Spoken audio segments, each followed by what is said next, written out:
కావాలనే మీ కలను నెరవేర్చుకోండి. సంప్రదించండి హెగ్డే ఫెర్టిలిటీ, హైదరాబాద్, తెలంగాణ. నమస్తే, welcome back to IT media. నేను మీ ఝాన్సీ. డయాబెటీస్ అనేది అందరిలో ఒక పెద్ద శాపంగా మారుతోంది. ఆఫ్టర్ కరోనా తర్వాత చాలా మంది కరోనాలో యూస్ చేసిన మెడికేషన్ వల్ల డయాబెటీస్ వచ్చింది అని చెప్పి కూడా చెప్తూ ఉంటారు. మరి లావుగా ఉండి, ఒబెసిటీ ఉండి, షుగర్ వచ్చిన వాళ్ళ పరిస్థితి ఏంటి? వాళ్ళు ఏదైనా తినాలన్నా కానీ భయపడుతూ ఉంటారు. రైస్ తినాలా, షుగర్ పెరుగుతుంది. ఇప్పుడు వైట్ రైస్ని పూర్తిగా అవాయిడ్ చేయాలని చెప్తున్నారు. వైట్ రైస్ బదులుగా పాలిష్డ్ రైసో, సెమీ పాలిష్డ్ రైసో యూస్ చేస్తుంటే ఎక్కువ తినలేకపోతున్నామని, కానీ అది అలవాటు లేకపోవడం వల్ల తిన్న ఫీలింగ్ రావట్లేదు అని చెప్తూ ఉంటారు. మరి డయాబెటీస్ ఉన్న వాళ్ళల్లో ఇప్పట్లో ఇంకొక ప్రచారం జరుగుతుంది, మిల్లెట్స్ తినండి, రాగులు కానీ, సజ్జలు కానీ, కొర్రలు, ఇలాంటి ఫుడ్ని తీసుకోమని చెప్తున్నారు. ఇవి కూడా తినలేకపోతున్నాము, ఫస్ట్ నుంచి మాకు అన్నమే అలవాటు ఉంది, అన్నం తింటేనే మాకు ఫుల్ఫిల్గా ఉంటుంది, స్టమక్ ఫుల్గా ఉంటుంది అని చెప్తుంటారు. ఒబేస్ ఉన్నప్పుడు మనం అసలు ఎలాంటి ఆహారం తీసుకోవాలి? ఈ మిల్లెట్స్ కాకుండా, పొట్టు ధాన్యాలు కాకుండా ఇంకెలాంటి ఆహారాన్ని మనం తీసుకోవచ్చు? ఎలాంటి ఆహారం తీసుకుంటే మంచిది? ఈ విషయాలు తెలుసుకుందాం. ప్రస్తుతం మనతో ఓజస్ ఆయుర్వేదిక్ సెంటర్ చికట్పల్లి నుంచి ప్రొఫెసర్ ఇంకా డాక్టర్ టి వేణుగోపాల్ గారు ఉన్నారు. వారితో మాట్లాడి ఒక క్లియర్ ఇన్ఫర్మేషన్ అయితే తెలుసుకుందాం. నమస్తే సార్. నమస్కారం. ఎలా ఉన్నారు సార్? ఫైన్ అమ్మా, ఫైన్. సార్, జనరల్గానే ఒబెసిటీ ఉన్న వాళ్ళలో చాలా డిసీజెస్ రావడానికి అవకాశం ఉంటుంది అని చెప్తుంటారు. ఒబెసిటీ ప్లస్ షుగర్ ఉన్నప్పుడు ఎలాంటి ఆహారం తీసుకోవాలనేది అందరిలో కన్ఫ్యూజన్. మరి ఇలా రాగులు కానివ్వండి, మిల్లెట్స్ కానివ్వండి, సింగిల్ పాలిష్డ్ రైస్ కానివ్వండి, ఇవి కాకుండా ఇంకెలాంటి ఆహార పదార్థాలు షుగర్ పేషెంట్స్ తీసుకుంటే మంచిది? తప్పకుండా అమ్మా. ఇప్పుడు మామూలుగా ఆయుర్వేదంలో ఏమిటంటే స్థూల ప్రమేహి, కృష ప్రమేహి అని రెండు రకాలుగా చెప్తారనమాట. స్థూల ప్రమేహి అంటే ఒబేస్ డయాబెటీస్. డయాబెటీసే ఒక సమస్య అంటే ఓవర్ వెయిట్ అనేది రెండో సమస్య. దీనివల్ల వచ్చే కాంప్లికేషన్స్, మళ్ళీ ఓవర్ వెయిట్ వల్ల వచ్చే కాంప్లికేషన్స్, ఈ రెండు రకాల కాంప్లికేషన్స్ అనేవి చాలా వరకు ఇలాంటి పేషెంట్స్ లో మనకి కనబడుతుంటాయి అన్నమాట. ముఖ్యంగా హార్ట్ కు సంబంధించిన సమస్యలు, కొలెస్ట్రాల్ కు సంబంధించిన సమస్యలు, రక్త నాళాలకు సంబంధించిన సమస్యలు, ఇవన్నీ కూడా ఒబేస్ డయాబెటిక్స్ లో ఎక్కువగా ఉంటాయి అన్నమాట, compare to non obese diabetics. అంటే సన్నగా ఉండి డయాబెటిక్ పేషెంట్ డయాబెటీస్ తోని సఫర్ అయ్యే వాళ్ళు అనమాట. అయితే ఒబేస్ డయాబెటిక్స్ వాళ్ళకి రెండు రకాల సవాళ్ళు అనమాట. ఒకటి షుగర్ కంట్రోల్లో ఉండాలి, తర్వాత వెయిట్ కూడా పెరగకుండా ఉండాలి. సో అది ఆహార రూపకంగా మనకి ఈ సమస్యని ఎదుర్కోగలగాలి. అంటే పలానాది తింటే షుగర్ తగ్గుతుంది కానీ వెయిట్ పెరుగుతుంది, ఓకే, పలానాది తింటే వెయిట్ తగ్గుతుంది కానీ షుగర్ పెరుగుతుంది. ఇట్లా రకరకాల ఆహార పదార్థాలు మనకు మిల్లెట్స్ కానీ, గోధుమలు కానీ, సజ్జలు కానీ, రావులు కానీ, ఇవన్నీ కూడా ఇదే రేంజ్ లో ఉంటాయి అన్నమాట. అయితే వీళ్ళకి షుగర్ కంట్రోల్లో ఉంచుకుంటూ, షుగర్ని అదుపులో ఉంచుకుంటూ, ఒబేసిటీని తగ్గిస్తూ లేదా ఒబేసిటీని కంట్రోల్ చేసుకుంటూ తినగలిగే రుచికరమైన ఆహార పదార్థం మనకి రాజగిరా అంటారు అనమాట. అంటే ఇప్పుడు ఒబేస్ వాళ్ళకి తక్కువ మోతాదులో ఫుడ్ తీసుకున్నప్పటికీ కూడా శరీరంలో పోషకాలన్నీ అందాలి. అంటే మనకి మినిమం ప్రోటీన్స్, తర్వాత కార్బోహైడ్రేట్స్, ఫ్యాట్స్, తర్వాత మైక్రో న్యూట్రియంట్స్ అంటారు. అంటే కాల్షియము, ఫాస్ఫరస్, ఐరన్, తర్వాత విటమిన్స్, ఇవన్నీ చాలా రకాలుగా మనకి పోషకాలు, సూక్ష్మ పోషకాలు, స్థూల పోషకాలు, ఇవన్నీ అవసరం అన్నమాట. సో ఇవన్నీ కూడా ఒక కంపాక్ట్, అన్ని ఒక ప్యాకేజ్ లాగా మనకు కావాలి. సో అలాంటి ప్యాకేజీని అందించే ఒక సూపర్ ఫుడ్ ఈ ఒబేస్ డయాబెటిక్స్ కి, అంటే అధిక బరువు ఉండి షుగర్ తో బాధపడే వాళ్ళకి ఒక అద్భుతమైన వరప్రసాదం అని చెప్పుకోవచ్చు ఈ రాజగిరా. సో రాజగిరా అంటే ఏంటి? అందరికి డౌట్, సార్ మీరు రాజగిరా అని చెప్పారు, సార్ మాకు రాజగిరా తెలియదు, ఇప్పటి వరకు వినలేదు మేము అంటే. ఇప్పుడు మళ్ళీ black rice, white rice, red rice అని వస్తున్నాయి, కానీ రాజగిరా అనేది వినలేదు, చాలా మందికి తెలియదమ్మా. అంటే మనకి నార్త్ సైడ్ ఎక్కువ మహారాష్ట్రలో రాజగిరా అంటే చాలా మందికి తెలుసు, ఎందుకంటే వాళ్ళు ఉపవాస దీక్షలో ఉన్న వాళ్ళు ఇది ఎక్కువగా వాడతారు అనమాట. ఓకే, ముందు రాజగిరా అంటే ఏందో చెప్తాను అందరికి. ఈగ అంటే కొంచెం ఇంట్రెస్ట్, అదనమాట. అది ఏంటి తెలుసుకోవాలని కుతూహలం ఉంటుంది కదా. రాజగిరా అంటే ఏం లేదమ్మా, మనకి తోటకూర మనం తింటాం కదా, ఆకుకూర, దాంట్లో ఒకటి ముళ్ళ తోటకూర అని ఒకటి ఉంటుంది. సో దాని గింజలే మామూలుగా మీరు తోటకూర గింజలు అని తెలుగులో అంటారు. Okay, amaranth seeds. అమరాంత్ అంటే ఇంగ్లీష్ లో మనకి తోటకూర, దాని యొక్క గింజలు ఈ రాజగిరా అంటారు. ఓకే సార్, కాస్ట్ ఎక్కువ ఉంటుందేమో. ఇది కాస్ట్ ఎక్కువ ఉండదమ్మా. మామూలుగా ఇప్పుడు చాలా మంది ఓట్స్ తింటున్నారు కదా, అవును. ఆ ఓట్స్ రేంజ్లోనే ఉంటుందన్నమాట. కానీ ఓట్స్ కి పర్ఫెక్ట్ ఆల్టర్నేటివ్ అని చెప్పుకోవచ్చు. ఓట్స్ లో లేని గుణాలు అన్ని కూడా దీంట్లో ఉంటాయి. ఓట్స్ కి కొన్ని రకాల లిమిటెడ్ బెనిఫిట్స్ ఉండొచ్చు, కానీ దానికంటే ఇంకొక 2 రెట్లు 3 రెట్లు అడిషనల్ బెనిఫిట్స్ ఈ రాజగిరా ఉంటాయి. కాకపోతే మనం ఇండియన్ ఫుడ్ కాబట్టి మనం దాన్ని నెగ్లెక్ట్ చేస్తున్నాం. ఆ ఓట్స్ ఏదో ఫారిన్ ఫుడ్ అనగానే దాన్ని తెచ్చుకొని ఏదో తింటున్నాం మనం. సో కానీ ఇది ఒక బెస్ట్ ఆల్టర్నేటివ్ అనమాట. సో ఎందుకనేది మనం చూద్దాం. సో ముందు రాజగిరా అంటే, సారీ మీరు రాజగిరా గురించి చెప్పారు, మరి మాకు ఎక్కడ దొరుకుతుంది? రెండో ప్రశ్న. రాజగిరా అంటే ఏంటో తెలిసింది, అవే అడుగుతుంటారు. మీరు చెప్తున్నారు కానీ అవి ఎక్కడ దొరుకుతాయి, ఎక్కడ ఎంత దొరుకుతాయి, కాస్ట్ ఉంటాయి, ఎంత కాస్ట్ ఉంటుంది, సామాన్యుడు అంతే. కొనుక్కోగలుగుతారా ఈ లేదా? క్వశ్చన్స్ డెఫినెట్ గా వస్తాయమ్మా. అవును. మీరు అన్ని చెప్తున్నారు సార్, మరి దొరికే ప్లేస్ చెప్పండి, మాకు మేము వాడదాం అనుకున్నా, మరి ఎక్కడ దొరకో మాకు తెలియదు కదా అంటే, దీనికి సమాధానం ఏంటంటే, మీకు అంటే కొద్దిగా సిటీస్, పెద్ద సిటీస్ లో మనకి ప్రతి సూపర్ మార్కెట్ లో రాజగిరా అంటే మీకు దొరుకుతాయి అన్నమాట. రాజగిరా సీడ్స్, లేకపోతే రాజగిరా అంటే దాని పేరే రాజగిరా. అమరాంత్ సీడ్స్ లేకపోతే ఈ తోటకూర గింజలని రాజగిరా అంటారు అనమాట. ఓకే, మీకు డైరెక్ట్ గా రాజగిరా అనే దొరుకుతాయి. లేదు అంటే ఆన్లైన్ లో రాజగిరా అని టైప్ చేయండి, RAJGIRA రాజగిరా అని టైప్ చేస్తే మీకు చాలా ఆప్షన్స్ వస్తాయి మీకు. సో మీకు బెస్ట్ ఆప్షన్ ఏదనిపిస్తే అది మీరు తీసుకోవచ్చు. ఇది ఏంటంటే చూడడానికి తెల్ల జొన్నలు ఉంటాయి కదా, దాంట్లో చిన్నగా ఉంటాయి, లేకపోతే మనకి దొడ్డు ఆవాల కంటే కొంచెం పెద్దగా ఉంటాయి అన్నమాట. తెల్లగా ఉంటాయి. ఎలా వండుకోవాలి సార్ దీన్ని చెప్తానమ్మా. సో దీన్ని వాడుకోవాలంటే ఏం చేయాలంటే, మీరు మామూలుగా రాజగిరా గింజలు దొరుకుతాయి, రెండోది పిండి కూడా దొరుకుతుంది. రాజగిరా ఆట అంటారు అనమాట. ఆట అంటే గేహు ఆట అంటే గోధుమ పిండి, రాజగిరా ఆట అంటే రాజగిరా పిండి. ఆట అని పిండి అంటారు తెలుగులో, అంతేం లేదు. సో ఈ పిండిని మనము మామూలుగా ఇతర రకాల గోధుమ పిండి, లేకపోతే ఇంకా జొన్న పిండి, తర్వాత మొక్కజొన్న పిండి, మీరు ఏ విధంగానైతే వాడుకుంటారో, అంటే రొట్టెలు కానీ, దోశలు కానీ, ఉప్మా కానీ, ఇప్పుడు ఓట్స్ తోని ఉప్మా చేసుకుంటారు కదా, ఓట్స్ ని ఏ రకంగా వాడుకుంటారో మీరు అన్ని రకాలుగా దీన్ని వాడుకోవచ్చు. అన్ని రకాలుగా వాడుకోవచ్చు. సో అదే విధంగా వాడుకోవచ్చు, కంబైన్ చేసుకొని వాడుకోవచ్చు. బెస్ట్ క్వశ్చన్ ఇది. సో ఒక రీసెర్చ్ ప్రకారం మనకి ఏమైందంటే, గోధుమలు ప్లస్ ఈ రాజగిరా ఈ రెండు కలిపి తీసుకున్నప్పుడు ఫుడ్ అంటే మనకి అది రొట్టెలు కానీ, లేకపోతే ఇంకేదైనా ఫుడ్ ఐటమ్ కానీ, చపాతీ కానీ, పరోటా కానీ, ఉప్మా కానీ, లేకపోతే ఇలాంటి ఏదైనా ఒక ఐటమ్ గోధుమలతో తయారు చేసేది, గోధుమలతోని చేయగలిగేది.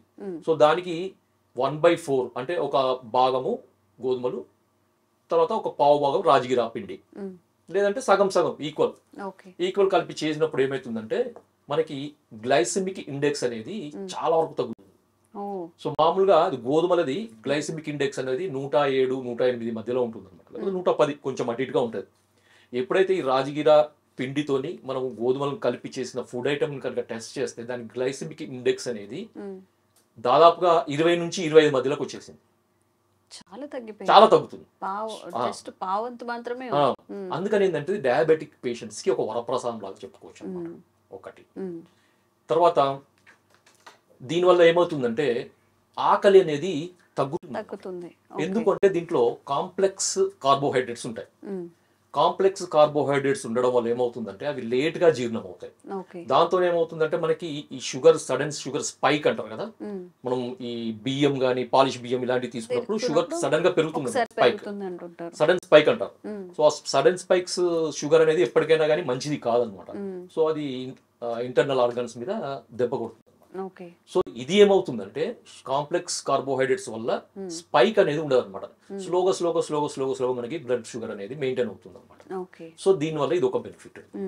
రెండో బెనిఫిట్ ఇంకొకటి, అంటే మెయిన్ బెనిఫిట్ చెప్తున్నాను. ఇంకొకటి ఏంటంటే, దీంట్లో గెహరిన్ అనే ఒక కెమికల్ ఉంటుంది అనమాట, ఫైటో కెమికల్ అంటారు, గెహరిన్. సో దాని వల్ల ఏమవుతుందంటే, అది బ్రెయిన్ మీద అపెటైట్ స్టిమ్యులేటర్ అంటారు. అంటే మన ఆకలిని పెంచే ఒక హార్మోన్. ఆకలిని పెంచే హార్మోన్. ఈ హార్మోన్ ప్రొడక్షన్ కాకుండా, అంటే ఉత్పత్తి కాకుండా దాన్ని ఆపుతుంది అనమాట. మంచిదేనా సార్ అలా? అదే కదా, మంచిదే. రెండు ఎందుకు అంటే, ఆకలి కొద్దిగా తగ్గినప్పుడు ఏంటంటే, మనం ఫుడ్ క్వాంటిటీ తక్కువ తీసుకుంటాం. దానివల్ల వెయిట్ కంట్రోల్కి వస్తుంది, బరువు కంట్రోల్కి వస్తుంది. సో మరి ఆకలి తగ్గుతుంది, మరి ఫుడ్ క్వాంటిటీ తగ్గుతుంది కదా, మరి ఎట్లా అంటే, దీంట్లో ఉండే ఇంతకుముందు చెప్పాను కానీ న్యూట్రియంట్స్, మనకి పోషకాలు, అన్ని రకాల పోషకాలు సమానమైన నిష్పత్తిలో ఉంటాయి. మీరు ఒక విషయం చెప్తే ఆశ్చర్యపోతారు. దీంట్లో మనకి కాల్షియం అనేది ఉంటుంది కదా, ఈ కాల్షియం ఒక కప్పు పాలలో ఎంతైతే కాల్షియం ఉంటుందో సో దీంట్లో డబుల్ ఉంటుంది అనమాట. ఓకే. సో అంత కాల్షియం వచ్చినప్పుడు మనకి చాలా. ఇంకొకటి ఏంటంటే వైటమిన్ సి అనేది, వైటమిన్ సి అనేది మామూలుగా మీకు వేరే ఎటువంటి మిల్లెట్స్ లో ఉండదు. తృణధాన్యాలు కానీ, గోధుమలు కానీ, లేకపోతే జొన్నలు, రాగులు, మనకి తర్వాత బియ్యం, గోధుమలు, ఇట్లా దేంట్లో కూడా వైటమిన్ సి అనేది ఉండదు. వైటమిన్ సి ఉండే ఒకే ఒక గ్రెయిన్. వైటమిన్ సి కూడా ఉంటుంది, కాల్షియం ఉంటుంది, ఫాస్ఫరస్ ఉంటుంది, తర్వాత ఐరన్ ఉంటుంది, ఫోలిక్ యాసిడ్ ఉంటుంది, తర్వాత ఏడిఈ, 3 రకాల విటమిన్స్ ఉంటాయి. ఒక్క ఆహార పదార్థం మనకి పోషకాల విలువకు ఉంటాయి. వెయిట్ కంట్రోల్ లో ఉంటుంది. తర్వాత షుగర్ వాళ్ళకి ఎటువంటి ఇబ్బంది ఉండదు, వాళ్ళకు కూడా షుగర్ కూడా కంట్రోల్ ఉండడానికి అవకాశం ఉంది. తర్వాత ఇంకొకటి ఏంటంటే జీర్ణ శక్తి కూడా ఇంప్రూవ్ అవుతుంది అనమాట. కొంతమంది డయాబెటిక్ పేషెంట్స్ కానీ, నాన్ డయాబెటిక్ పేషెంట్స్ కానీ జీర్ణ శక్తి అనేది కొంచెం తగ్గుతుంది. సో వాళ్ళకి జీర్ణ శక్తి పెరుగుతుంది, ప్లస్ ఒకటి మలబద్ధత సమస్య కూడా పోతుంది అనమాట. ఎందుకంటే దీంట్లో మనకి ఫైబర్ కంటెంట్ కూడా ఉంటుంది అనమాట. 100 grams లో 2 grams ఫైబర్ ఉంటుంది. 100 grams అంటే ఒక కప్పు అట్లా తీసుకోండి, 2 grams మనకి ఇది ఉంటుంది. ఇంకొక బెనిఫిట్. తర్వాత ఈ కొంచెం ఏజ్ దాటిన వాళ్ళకి, అంటే ఒక 60-65 దాటిన డయాబెటిక్ పేషెంట్స్ కానీ, నాన్ డయాబెటిక్ పేషెంట్స్ కానీ, ఒబేస్ కానీ, నాన్ ఒబేస్ వాళ్ళకి కానీ సో ఆస్టియోపోరోసిస్ అనే ఒక సమస్య వస్తుంది అన్నమాట. అంటే మనకి ఎముకలలో మినరల్, కాల్షియం, ఫాస్ఫరస్ బోన్ లో ఉండే అది రిజార్ప్షన్ జరుగుతుంది అనమాట. అంటే రంధ్రాలు పడడం, అంటే వీక్ కావడం, ఆస్టియోపోరోసిస్, ఎముకలు వీక్ కావడం, బలహీనం కావడం. అంటే చాక్ పీస్ అయితే ఎట్లా ఉంటుందో అంత బలహీనంగా తయారవుతుంది. సో అలాంటి వాళ్ళకి అది ప్రివెంట్ కావడానికి, వచ్చింది కూడా మేనేజ్ కావడానికి ఇది ఫుడ్ కనుక రెగ్యులర్ గా తీసుకుంటే అద్భుతమైన ఫలితాలు ఉంటాయి, చాలా ఫలితాలు. దీంట్లో ఇంకొకటి ఏంటంటే ఇప్పుడు చెప్పిన నేను ఈ విటమిన్స్, మైక్రో న్యూట్రియంట్స్, మినరల్స్ అంటారు కదా, సో ఇవన్నీ కాకుండా దీంట్లో ఏంటంటే ఒకటి లైసిన్ అనే ఒక అమైనో యాసిడ్ ఉంటుంది అనమాట. లైసిన్ అనే ఒక అమైనో యాసిడ్ ఇది ఏం చేస్తుందంటే మనకి కాల్షియం అబ్జార్ప్షన్ ని బోన్ లోకి పెంచుతుంది అనమాట. అంటే మన రక్తంలో మన ఫుడ్ ద్వారా కానీ, ఏదైనా దేని ద్వారా కానీ మనకి కాల్షియం బ్లడ్ లో వస్తుంది కదా, బ్లడ్ లో వచ్చింది మనకి ఎలిమినేట్ అవుతుంది, దాదాపుగా ఎలిమినేట్ అవుతుంది, 90% ఎలిమినేట్ అవుతుంది. కొంతమందికి ఏంటంటే అది కూడా ఎలిమినేట్ అయిపోతుంది అనమాట. 90 నుండి 99% ఎలిమినేట్ అయిపోతుంది, 1% అవైలబుల్ ఉంటుంది. సో ఈ 1% వల్ల కొంచెం వాళ్ళకి ఈ మినరల్ డెఫిషియన్సీ అనేది వస్తుంది అనమాట. సో అలాంటి వాళ్ళకి ఈ లైసిన్ ఉన్న ఫుడ్ కనుక తీసుకుంటే, అంటే ఇప్పుడు రాజగిరాలో లైసిన్ ఉంటుంది కాబట్టి ఈ రాజగిరా వల్ల మనకి కాల్షియం అబ్జార్ప్షన్ అనేది బోన్ లోకి పెరుగుతుంది అనమాట. సో దాంట్లో బోన్ ఇది కూడా స్ట్రెంత్ కూడా పెరుగుతుంది. అది ఇంకొక బెనిఫిట్. తర్వాత ఇంతకుముందు మనం మాట్లాడుకున్నాం కదా, ఈ ఒబేస్ డయాబెటిక్ పేషెంట్స్ లో మనకి హార్ట్ కు సంబంధించిన ప్రాబ్లమ్స్ వస్తాయి. ఓకే, సో దీంట్లో మనకి ఒక రకమైన ఫైటోకెమికల్స్, స్టిరాయిడ్ అని ఒక 2 రకాల కెమికల్స్ ఉంటాయి అన్నమాట. ఇవి ఏం చేస్తాయంటే మనకి కొలెస్ట్రాల్ ని కూడా కట్ ఆఫ్ చేస్తాయి, తగ్గిస్తాయి అన్నమాట. సో దాంట్లో వీళ్ళకి దానివల్ల ఏమవుతుందంటే భవిష్యత్తులో వీళ్ళకి హార్ట్ రిలేటెడ్, కొలెస్ట్రాల్ వల్ల వచ్చే హార్ట్ రిలేటెడ్ సమస్యలు కూడా చాలా వరకు తగ్గిపోతాయి అన్నమాట. సో దీంట్లో ఇంకొకటి ఏంటంటే ఇది చాలా మందికి గ్లూటిన్ రెసిస్టెన్స్ అని దొరుకుతుంది, గ్లూటిన్ ఇంటాలరెన్స్ అని ఒకటి ఉంటుంది. సో చాలా మంది గోధుమలలో గ్లూటిన్ ఉంటుంది, సో గోధుమలు పడవు. సో దీంట్లో గ్లూటిన్ అనేది ఉండదు అన్నమాట, అసలు ఉండదు. సో కాబట్టి వాళ్ళు హ్యాపీగా దీంతో చపాతీలు కానీ, పూరీలు కానీ సంతోషంగా తినొచ్చు, ఎంతనైనా తినొచ్చు, వాళ్ళకి ఇష్టం వచ్చినంత తినొచ్చు, ఎటువంటి సమస్య ఉండదు.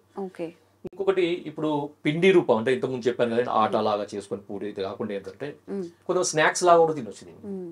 అంటే మాకు ఇవన్నీ కొంచెం చేసుకోవడం కొద్దిగా ఏంటంటే ఈవినింగ్ స్నాక్స్ ఎట్లా చేసుకోవాలి అంటే మామూలు ఒక 2 స్పూన్స్ కానీ 3 స్పూన్స్ కానీ ముక్కుల్లో వేసేసి సన్నటి మంట పెట్టాలి. ముక్కులో వేసి కొద్దిసేపు ఉంచితే ఏమవుతుందంటే మనకి పాప్కార్న్ ఎట్లయితే పొంగుతుంది కదా, పఫ్ అవుతుంది కదా, సో ఆ విధంగా ఈ గింజలు కూడా ఇట్లా పొంగుతాయి.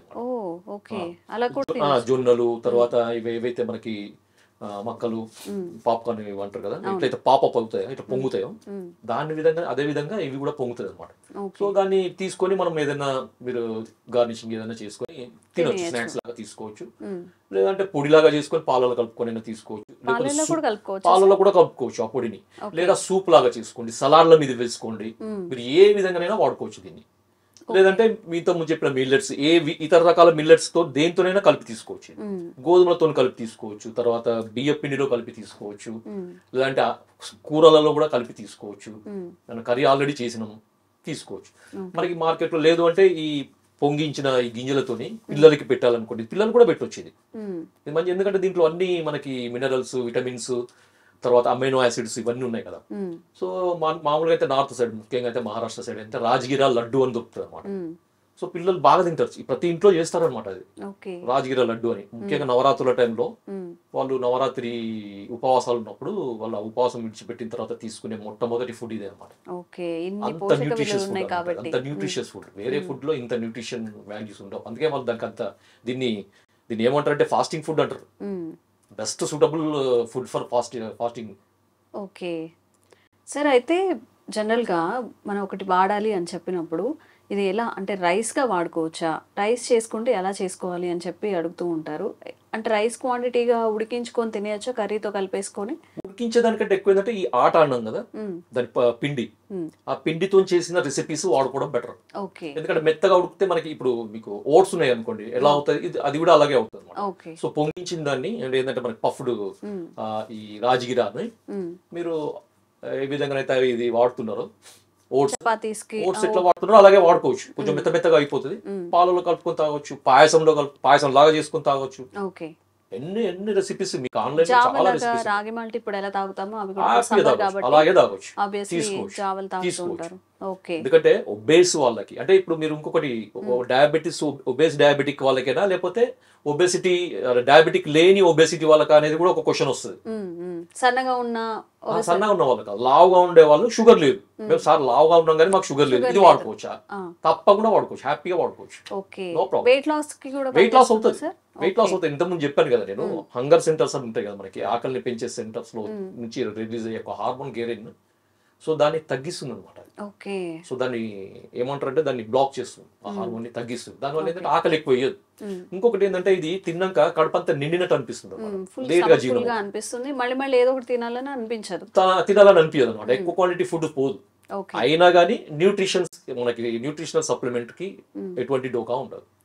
అన్ని రకాల పోషకాలు దీంట్లో ఉన్నాయి కాబట్టి హ్యాపీగా వెయిట్ లాస్ కావాలనుకునే వాళ్ళకి ఇది ఒక సూపర్ ఫుడ్. Super food.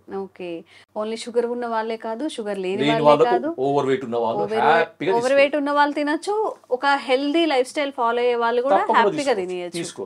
ఎలాంటి డిసీజెస్ లేకపోయినా గానీ మన హెల్త్ ఈ పోషక విలువలని పొందడానికి వాళ్ళు కూడా తీసుకోవచ్చు. రకమైన ఫుడ్. కాకపోతే మనకి తెలియదు ఇది.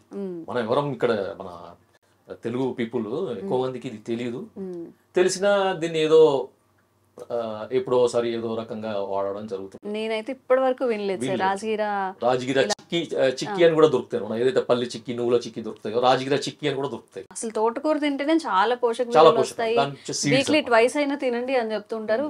దాని సీడ్స్ ని మనం ఎన్ని ప్రయోజనాలు వస్తాయి ఉపయోగించుకోవచ్చు అంటే హ్యాపీగా. మీరు అనవసరంగా ఎక్కువ డబ్బు పెట్టి ఆ ఓట్స్ గీట్స్ అన్ని తినే బదులు మన ఇండియన్ ఫుడ్ మనకి సింపుల్ ఏంటంటే ఆయుర్వేదం ఏం చెప్తుందంటే, ఎవరికి ఏ దేశంలో పెరిగే ఫుడ్ ఏదైతే ఉందో వాళ్ళకి అది అనుకూలంగా ఉంటుందని చెప్పారు.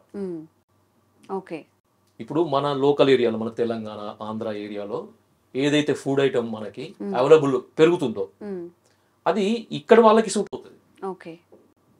ఆ ఓట్స్ ఎక్కడి మన విదేశాల్లో అది వాళ్ళకి సూట్ అవుతుంది. మనకు సూట్ అవుతుందని కాదు, కానీ దాని వల్ల వచ్చే బెనిఫిట్ పెద్దగా ఏమి ఉండదు. అందరు ఏదో ఓట్స్ అని ఇట్లా మీద పడి తింటా ఉంటారు. మనం అటుకులతో రీప్లేస్ చేసుకోవచ్చు అమ్మా, హ్యాపీగా చేసుకోవచ్చు. ఏ మురుమురాలు, అటుకులు అన్నిటితో మనం రీప్లేస్ చేసుకొని తీసుకోవచ్చు హ్యాపీగా, ఏం సమస్య ఉండదు. సరే, ఇంకొకటి మీరు అంటే ఇంకో క్వశ్చన్, సరే ఇది రెగ్యులర్ గా తీసుకోవచ్చా లేకపోతే ఎప్పుడో ఒకసారి తీసుకోవాలని ఇంకొకటి రెగ్యులర్. నేను ఒకటే చెప్తున్నాను, ఇది మనకి పిండి, ఒక రకమైన పిండి, మనకు తెలియని పిండి ఇప్పుడు వాడుకుంటున్నాం అంతే. ఇప్పుడు రాగి పిండి, జొన్నల పిండి, గోధుమ పిండి, బియ్యం పిండి ఎలా వాడుకుంటున్నారు అలాగే వాడుకోండి, రెగ్యులర్ గా వాడుకోండి, ఏం సమస్య ఉండదు. ముఖ్యంగా ఇది నేను చెప్పిన పర్పస్ ఏంటంటే ఒబేస్ డయాబెటిక్స్ ని దృష్టిలో పెట్టుకొని చెప్పడం జరిగింది. వాళ్ళకి ఇది ఒక సూపర్ ఫుడ్ అమ్మా. అదండి అసలు సంగతి. నిజంగా ఓట్స్ అని చెప్పి ఇంకేవో ఎప్పుడు మార్కెట్ లో ఏ వస్తే మనం వాటి వెంట పరిగెడుతూ ఉంటాము. మనకి లోకల్ గా దొరికే ఫుడ్ ని లైక్ రాజ్గిరా అనేది మనం చాలా మందికి తెలియని విషయం. డైలీ యూస్ చేయొచ్చు అంటారు. ఇప్పుడు మన రైస్ డైలీ ఎలా తింటామో అలా డైలీ యూస్ చేయొచ్చు. పిండిగా చేసుకోవచ్చు, జావగా చేసుకోవచ్చు, సలాడ్స్లో చేసుకోవచ్చు, మిల్క్లో కలుపుకోవచ్చు. ఇన్ని ఆరోగ్య ప్రయోజనాలు, ఎన్ని పోషక విలువలు ఉన్నాయి కాబట్టి ఈ ఫుడ్ని మీ డైలీ రొటీన్లో యాడ్ చేసుకోండి. తప్పకుండా ఒక 1 month 2 months వాడితే ఖచ్చితంగా రిజల్ట్ అయితే వస్తుంది. Thank you sir.